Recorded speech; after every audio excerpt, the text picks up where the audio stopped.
Metformin is excellent. So why did I stop using it? We'll talk about it in today's video. In today's journal, we're going to discuss metformin, why I was prescribed it, how I felt while I was using it, reasons why I stopped taking it, and what I've been using instead.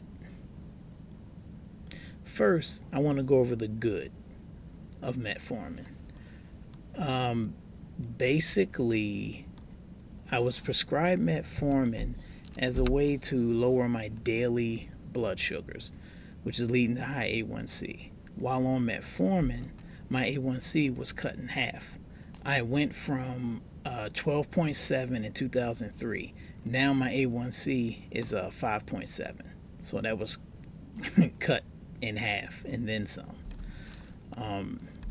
Also, metformin helps with insulin sensitivity, which basically means for me, I don't have to take as much insulin, which is a good thing. You don't want to take too much insulin. You don't want to have a lot of insulin floating around in your system. So that's, more good than metformin did for me. Also help with losing some weight, which is always a good thing for health.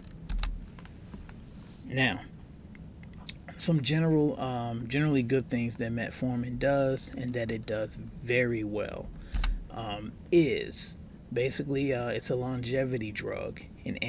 Helps with anti-aging, and it helps with longevity. Studies shown that people on metformin, whether diabetic or not, had some longevity gains on that. Hard to tell because there's not a manual to say how long we're supposed to live, but I know there are different biomarkers that can predict a person's age, life expectancy generally. So also, as mentioned before, and I'll mention it again, metformin does help with weight management, which is, again, definitely a plus. For you ladies out there, metformin also helps with PCOS, which is a hormonal disorder associated with insulin resistance. It improves fertility and ovulation in women and reduces the risk of ovarian hyperstimulation syndrome in women undergoing in vitro fertilization. Now for the bad. So about 2 weeks ago, I was listening to a fitness podcast, and he mentioned how metformin can increase lactic acid, when you physically exercise. And the benefits of exercising can be lost or dampened, you're not getting any gain in that. So I jumped down the metformin rabbit hole, and I started seeing what else metformin does. And here's some other stuff it does that's bad. It restricts muscle growth. Studies show, they've done studies in it, and it definitely restricts that. It can cause sarcopenia, which is basically muscle loss. There's studies in that, which is not a good thing, especially, as we get older, we actually want to put on a little bit of muscle to help out with longevity. So it's ironic, it helps with longevity, but it can also diminish one of our natural mechanisms for longevity.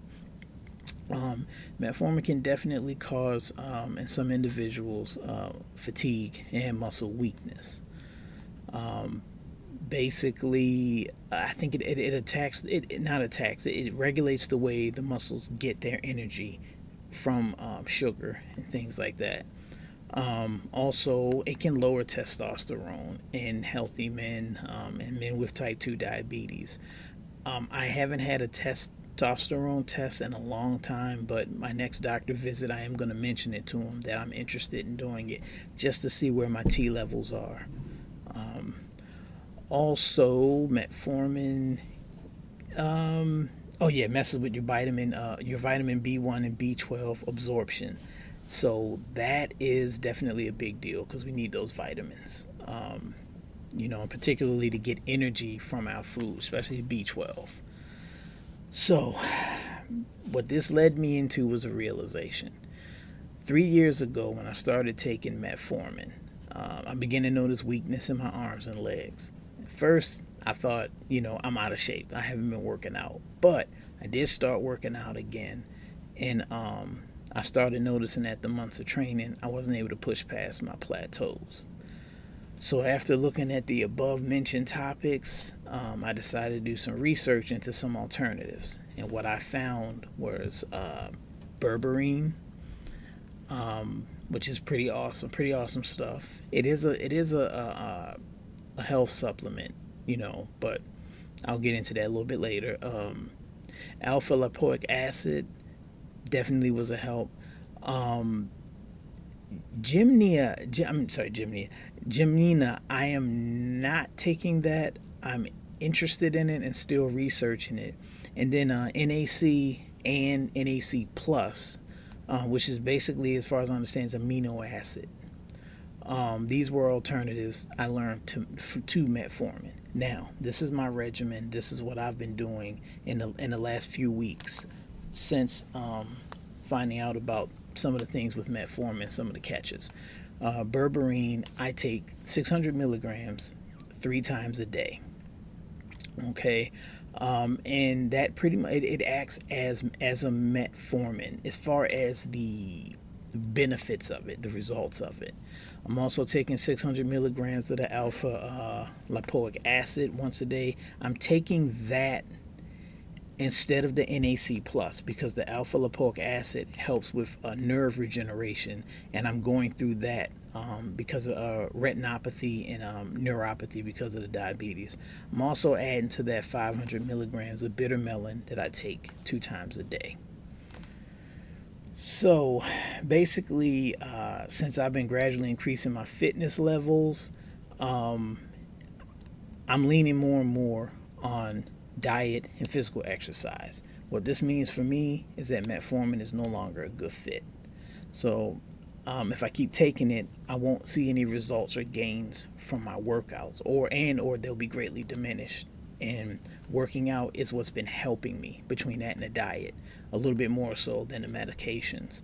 So I chose a new way forward, and that's my decision. If you are interested, if you're taking metformin and these things worry you or you have a concern, metformin is still a good tool under the right circumstances. But if you want to get more physically active as an adherent against your diabetes, or you're taking metformin for other reasons and you're concerned with some of the other effects of it, quote unquote side effects of it, talk to your doctor, your healthcare professional.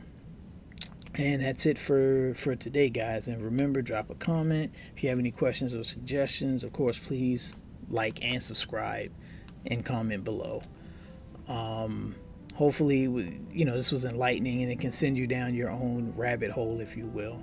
So just want to leave you with this, a thank you. And remember to identify your adversaries, commit to your adherence, and take back your health and vitality.